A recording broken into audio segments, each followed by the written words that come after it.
सोलापूर लोकसभेच्या निवडणुकीसाठी इच्छुक उमेदवारांची संख्या वरचेवर वाढत असतानाच मोहोळचे नागनाथ क्षीरसागर यांनी पुन्हा एकदा दंड थोपटल्याने राजकीय वातावरण तापू लागले आहे। क्षीरसागर यांनी याबाबत पालकमंत्री चंद्रकांत पाटील यांची भेट घेतली आहे। त्यामुळे सोलापूर लोकसभेच्या निवडणुकीसाठी कोणाला उमेदवारी मिळणार याकडे नागरिकांची उत्सुकता शिगेला पोहोचली आहे। नागनाथ क्षीरसागर हे गेल्या 30 वर्षांपासून राजकारणात सक्रिय आहेत। त्यांनी लोकसभा विधानसभेच्या निवडणुका लढवल्या आहेत, त्यामुळे निवडणुकांचा अनुभव त्यांच्या पाठीशी आहेत। ज्यावेळी निवडणुका लढवल्या त्यावेळी त्यांचा अगदी थोडक्या मतांनी पराभव झाला। मोहोळ विधानसभा तसेच लोकसभा मतदारसंघाचा होम टू होम संपर्क आहे।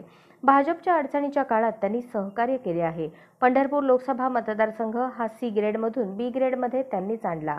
क्षीरसागर हे हिंदू खाटीक समाजातील आहेत, परंतु हिंदू खाटीक ही धनगर समाजाची पोटजात आहे। सोलापूर लोकसभा मतदारसंघात धनगर समाजाची संख्या मोठी आहे। निवडणुकीवेळी त्यांचा पाठिंबा मिळतो।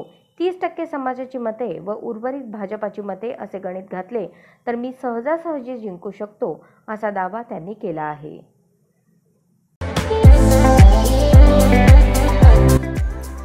या बातमीपत्राचे प्रायोजक आहेत हॉटेल चित्रा एक्झिक्युटिव्ह।